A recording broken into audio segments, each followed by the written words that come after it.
Over the next day and a half, we're going to learn about what I consider three really important themes converging in our audience. Those themes are the transformative potential that technology has in sales productivity, the growing use of analytics to create insights for sales organizations, and the elevated importance of management in the sales organization. I think these three things are coming together in a way that mean really profound changes in the sales organization and profound changes in how people like you do your jobs and do your work.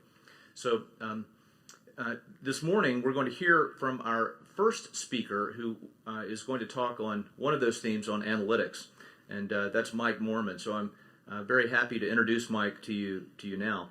Mike Moorman is Managing Principal for Sales Solutions at ZS Associates, a 4,000-person global management consulting firm specializing in sales and marketing, capability building, and operations outsourcing. ZS will be no stranger to our audience. They've been a frequent contributor and speaker at our events. Mike Moorman is a leading expert in B2B sales. He spent most of his career working with clients across a range of industries and countries to transform their sales strategies and Salesforce capabilities. In 2007, Mike was named a Top 25 Consultant of the Year by Consulting Magazine on the basis of his client impact. He frequently speaks and writes on sales and marketing topics. He guest lectures at the Kellogg School of Management's Executive Education Program and has authored more than 20 white papers and articles. He's been cited in leading journals, including Industry Week, the Financial Times, the Wall Street Journal, and the Harvard Business Review. It's with great pleasure that I welcome our first speaker of the conference, Mike Moorman. Thank you, Mike.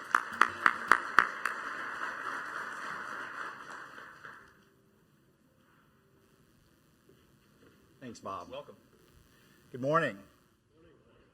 So I'm going to speak for about 30 minutes or so, and then we're going to have a panel that's going to run for roughly that same period of time.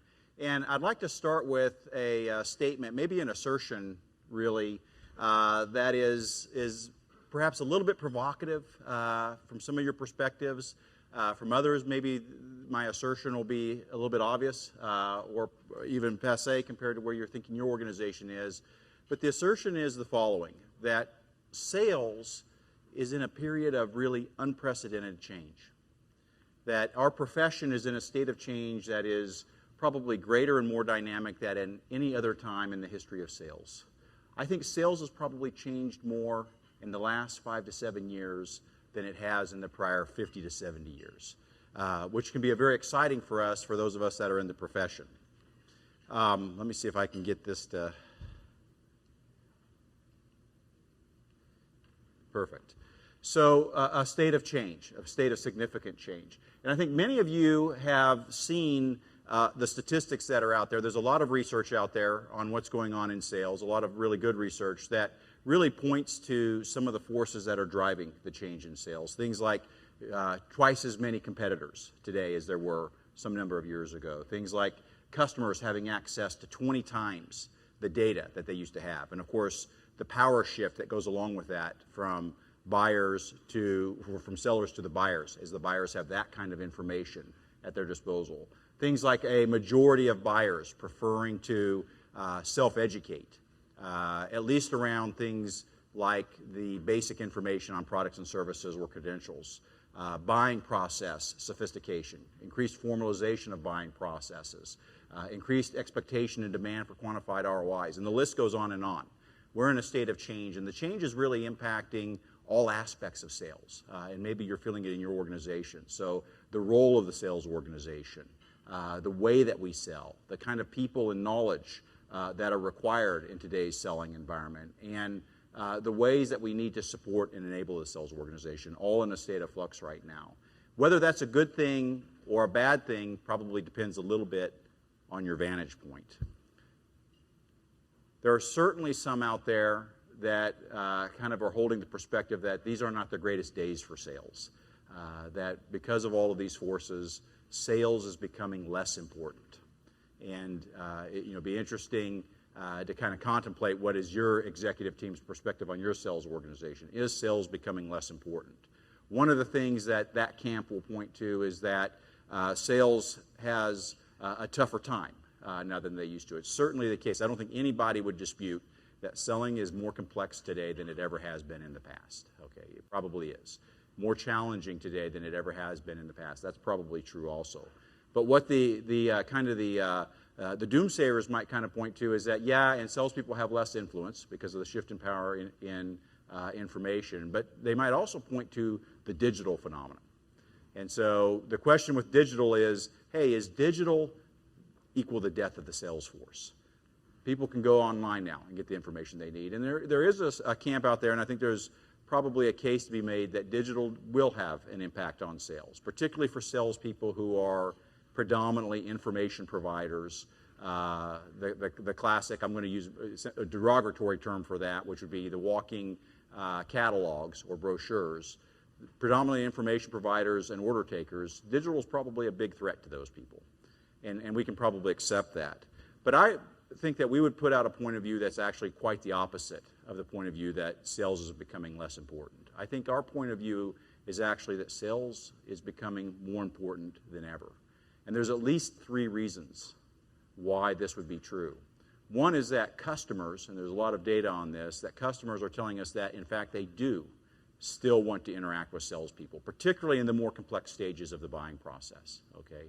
Lots of data on that. So customers do want to see salespeople. Maybe not so much for basic information gathering or credentials gathering, but in the more complex stages of the sales process. Number 2, and an important one, is that CEOs are very, very focused these days on organic growth, okay?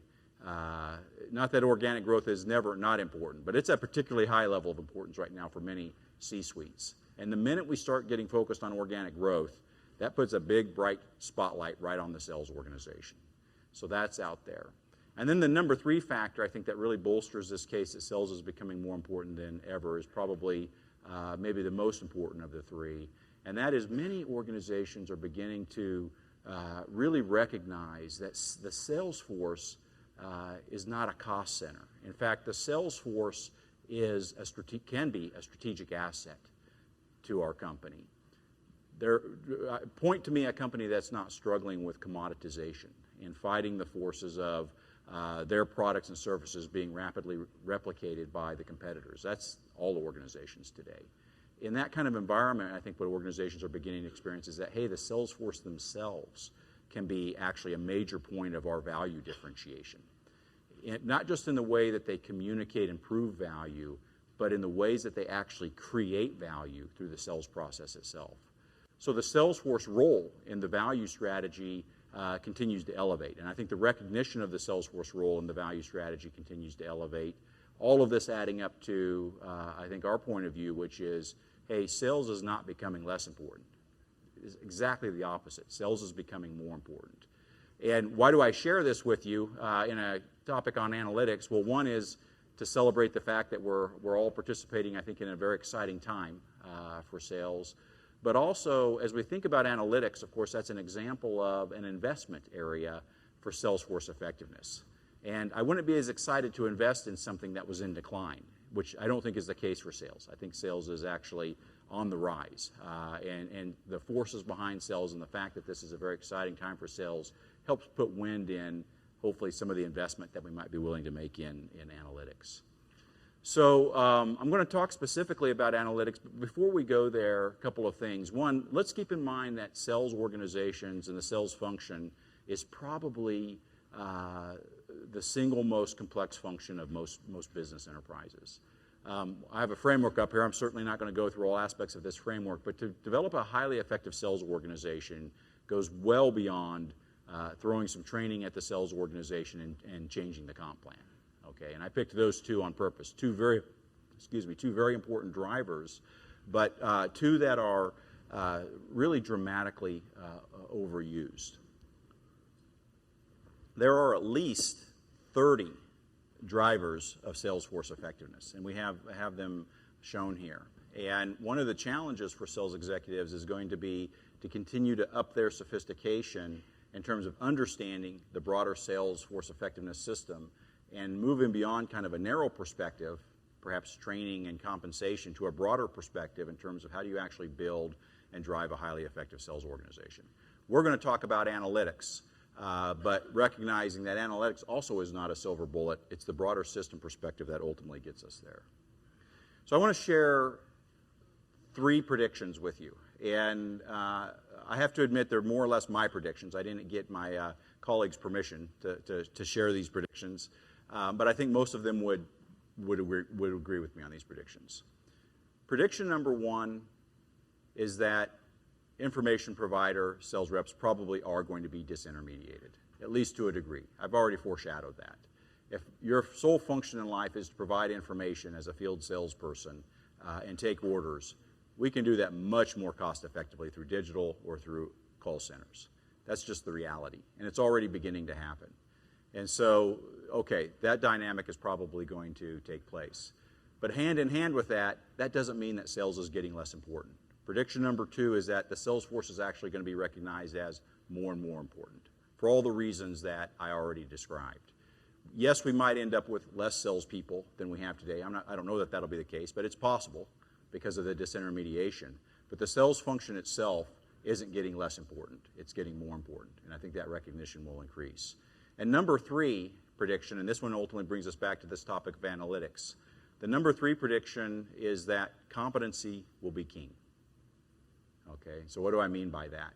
What I mean by that is organizations aren't going to win so much by doing something different than their competitors, and I'm talking about the sales organizations here. They're going to win by doing the important and hard stuff better than their competitors. Everybody is doing things like strategic account management now, or key account management, or multi-channel selling, or value-based selling. These aren't unique strategies anymore. Everybody's moving in those directions, and they're important directions to move. The strategic advantage isn't going to be doing those things. That's table stakes now. The strategic advantage is going to be doing those things better than the competitors do them. And when we talk about competency being an area of strategic differentiation, there's really 2 criteria that are required for competency to be able to lend itself to strategic advantage. One is that the competency has to be really important in terms of impact on sales. So if you increase the competency a little bit, it has a big impact on sales success. The second, it has to be something that's really hard to do. And by virtue of the fact that it's hard to do, it becomes an area where some companies will be able to differentiate themselves because they do it so much better than others. And because it's hard to do, it'll be hard for the companies who don't do it as well to close that gap. That's sort of the theory behind competencies as an area of strategic advantage. And there's at least 4 areas that are just screaming out as opportunity areas for strategic advantage from a competency point of view in today's selling world. One of them is strategic account management. For many organizations, that is their number 1 growth engine that they're looking towards. And of course, strategic account management is a very complex business model. It's not just a sales initiative, it's a business-wide initiative. And even organizations who've been on that path for 15 or 20 years now are trying to continue to improve their capabilities in this space. Multi-channel marketing and sales is an area that's going to be an area of significant strategic advantage based on competency. And here I'm talking about bringing into concert the strategic account, the key account, the various field sales, the various technical field sales, the inside sales, all the marketing channels in some kind of harmonized way, orchestrated way, such that as all of these different touch points are potentially interacting with a given customer, it's happening in a way that results in the customer experience that we're trying to accomplish. Not an easy thing to do, but something a lot of organizations are now focusing on. Value-based selling. Of course, all of you know what value-based selling is. This idea has been around for more than 20 years, okay? And I can tell you still, many organizations aren't particularly good at it. Why? Because value-based selling is darn hard to do. It takes a lot more than training and compensation to build that competency at the highest order. It's an area that organizations are going to continue to try to elevate against, value-based selling. And finally, analytics, a competency area that we're going to spend the majority of our time here speaking about. So we'll focus on that 4th competency area, analytics, and I just want to offer a definition for analytics. And the definition is pretty straightforward. The definition is that, in terms of what is the point of analytics, is that analytics is really all about getting the right resources against the right opportunities at the right time, doing and saying the right things. Okay, so there is hundreds and hundreds of sales analytics that we might consider. There's analytics that relate to describing what has happened. There's analytics that relate to diagnostics. There's analytics that relate to predictive modeling. There's analytics that relate to prescriptive type modeling. There is a diverse range of analytics that we might focus on as an organization. But at the end of the day, all of those analytics, really, the benefit of them typically comes back to one of these four things, that they're trying to help us do a better job of getting the right resources against the right opportunities at the right time, doing and saying the right things. And as you begin to think about what analytics is doing in your organization and what value might analytics play in your organization, one way to begin to think about that is to begin to consider what would it be worth if I could improve in one of those four areas. An extra 2 points of growth, an extra 5 points of growth, an extra 10 points of growth. All of those are possible, and we've seen those kinds of ranges with analytics. So I want to give you a couple of examples of what probably represent some of the frontier right now in analytics. These aren't necessarily the places where organizations start when they begin the analytics journey, but they give you a flavor for kind of where analytics is going within sales. And this first example happens to come from a life sciences company. And this is an example of analytics that really is directed towards helping salespeople make better decisions about where to spend their time, what message, and how to interact with customers. And in this particular example, what the organization has done is they've capitalized on something called propensity to buy type analysis, where they have taken the profile of a given customer along with the customer's prior history and activities, along with most recent things that the customer has done, and been able for that customer and all other customers run an analysis to help provide a suggestion to the salespeople for the customers in your particular market. Who should you call on next? How should you call on them? Is it face-to-face? Is it an email? Is it a video conference? With what message or purpose? And when? Tomorrow? 3 days from now? So imagine that you had that kind of information that you're able to provide to your salespeople, and that you're able to demonstrate that following, in the most cases, that kind of suggestion would result in significantly higher sales for them and for the organization. That's an example of where some of the analytics are going. And one of the really cool things about this analytics, when it really gets going, is that it's actually almost real time, and there are learning machines behind this, such that as salespeople actually do what's being suggested, we're learning from that to update and improve the suggestions that we provide next time. So pretty high order analytics, but an example of kind of where the frontier is going. And again, that analytics is really directed towards helping the salespeople be more productive. There's a whole nother class of analytics, and I'll just share this second example, and then this is my last one. Whole nother class of analytics that's more directed towards helping sales leaders and sales managers make much more high impact decisions. And this particular example happens to be from a very, very large high-tech company. Okay, and in this very, very large high-tech company, they have taken analytics very seriously for making decisions about an age-old problem, which is how large should our sales force be, how should it be allocated, how should we deploy, and how should the salespeople target individual accounts. What they've done is they've moved way beyond what I would call kind of the current practice, which is a little bit of a rudimentary practice of workload models or financial ratios or index-driven territory design tools, way beyond that. And they've embraced much higher end analytics to use predictive modeling so that they can understand at each account level what is the actual addressable potential by brand at that account level. When is that potential most likely to come into being? Is it likely that potential is going to exist this year, or is that 2 or 3 years out based on buying cycles for their particular products? They've been able to model and develop predictive models and dynamic models around sales resource planning associated with that. So for a given account, given the addressable potential, what kind of sales effort is going to actually be required to pursue that? What's our probability of win? What is the expected outcome if we, in fact, make that kind of an investment decision relative to that particular growth opportunity?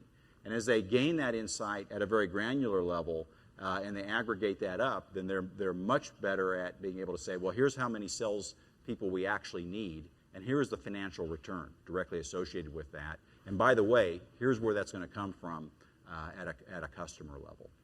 They're taking that kind of information and they're then using it to deploy the Salesforce out. They've already done the granular account level analysis. So they know for whatever investment decision they make, how to deploy the Salesforce to get the exact coverage of the marketplace that's going to lead to the very highest growth for the company and the very highest profitability for the company. And again, this is a very granular type of exercise that relies a lot on their predictive modeling and some of the dynamic modeling that they're doing. And at the end of that very end-to-end oriented process, they're able to say, even for a given salesperson, given that detailed, very explicit analysis, here's the opportunity in that person's area, and then therefore here are the metrics and the goals. So an end-to-end sales resource planning and deployment process that is moving them well beyond kind of what has been the gold standards up until this point in time.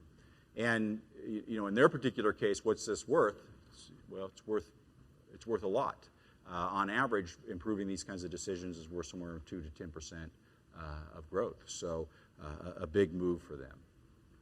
Now let's just talk a couple minutes about the journey of analytics. And as we conclude that, then I'll invite up our panelists. I use the word journey very purposefully. And I think analytics is going to be a lot like CRM. And if you go back in the history of CRM and you look at the CRM claims some 20 years ago, they were pretty bold, okay? And I think in retrospect, there was probably a little bit of wishful thinking associated with the CRM in terms of how fast we would get there and how fast we might realize the benefits from that. There may be a certain dimension of that with analytics. I think there's a lot of enthusiasm for analytics right now, and frankly, a lot of hype tied around analytics, and yet the core is that analytics can be and should be very, very beneficial and powerful to our selling organizations. But it's going to be a journey. And one of the reasons it's going to be a journey is that it's complex to build analytics capabilities and to be able to capitalize on those capabilities within your given organizations. As a starting point, there's at least these 4 things that we have to begin to think about when we develop analytics capabilities. One is, what are our priorities? There are hundreds and hundreds and hundreds of sales analytics that we might conduct to diagnose and optimize sales organizations. I showed a chart earlier for the Salesforce drivers, and I referenced that there were 30 of those. Well, for every single one of those, there's at least 3 or 5 very specific analytics that one would conduct to be able to diagnose and optimize against that particular driver. So one of the challenges for organizations as they're getting into analytics is avoiding going on a wild fishing expedition, sometimes a very expensive fishing expedition, which if you don't drive value fairly early in that journey, you have a hard time sustaining the investment in it. So prioritization, what problem are we actually trying to solve? And focusing on that problem early on, getting some traction, and using that as a springboard to expand the capability tends to be a success factor. Data and quality. The problem in analytics today is not going to be too little data. It's going to be the opposite. Too much data. How do we handle all of this data? How do we address the junk in, junk out phenomenon? How do we make sure that our data is accessible in a way that our data scientists don't end up spending 60% or 70% of their time just trying to get a hold of the data? These are some of the data type challenges that we address as we build these capabilities. Skills mix. Building an analytics function is a heck of a lot more than hiring a couple of data scientists and throwing them at some data for the sales organization. That tends to be a slow path to success. When you think skills for analytics groups, the mindset tends to need to be village, not individual. And by village, what I mean is addressing the heterogeneity that exists within the skills required to have a successful analytics function. Yes, you have to have the quant chops, okay? You've got to be able to have people who are higher end in analytics, particularly around statistics and around dynamic modeling. You've got to have that. But you also have to have people who are deeply immersed in specialists within sales. Otherwise, they're not going to even know it when they see it. How are they going to conduct the analysis across that broader system that I showed? And finally, you have to at least have people who are able to translate what we learn through the analytics in terms of advice for senior executives and or in terms of suggestions and driving change and behavioral shifts with field salespeople. Those skills don't all typically reside in an individual. That's usually a village of people to be able to have that combination of skills. There's a whole bunch of other things, and I won't go into all of the details here, but I want to put them on your radar as you're thinking about your analytics function. They're having the right capacity. How do you have the capacity for high demand times and deal with the lower demand times and not be overpriced? There's agility. How do you make sure that we're able to answer the many different questions that analytics groups invariably get asked by all the various stakeholders in the organization? Questions around onshore versus offshore. Questions around what do you insource, what do you outsource. Questions around how do you manage kind of the early promise versus actually proving and demonstrating value so that you can sustain and grow the capability over time. So these are all real issues as you're building out and growing analytics capabilities. I think there's also the question of functional roles. A lot of analytics or organizations suffer the same problem as CIA, FBI, NSA, and that is different functional groups have part of the information, and yet if we can't bring that together, we can't see the whole picture, and therefore we can't arrive at the big insights. Who's going to own what analytics, and how are we going to ensure that we actually are able to see the big picture? All interesting challenges on this journey towards analytics. The thing that's going to fuel us, though, is the promise of analytics. And it's a promise that many organizations are already beginning to capitalize on. And the promise really relates to the fact that there are analytics that we can conduct that support leadership decisions. There's analytics that we conduct that support salesperson decisions. I have a list of some of those up here right now. And if we can improve on these kinds of decisions, it results in very significant growth impact for our organization. And so I think that'll be the promise that drives us through for years to come. So at this point, what I'd like to do is I'd like to pause my part of the presentation, and I'd like to invite up our three panelists, and I'll introduce them as soon as they are up here.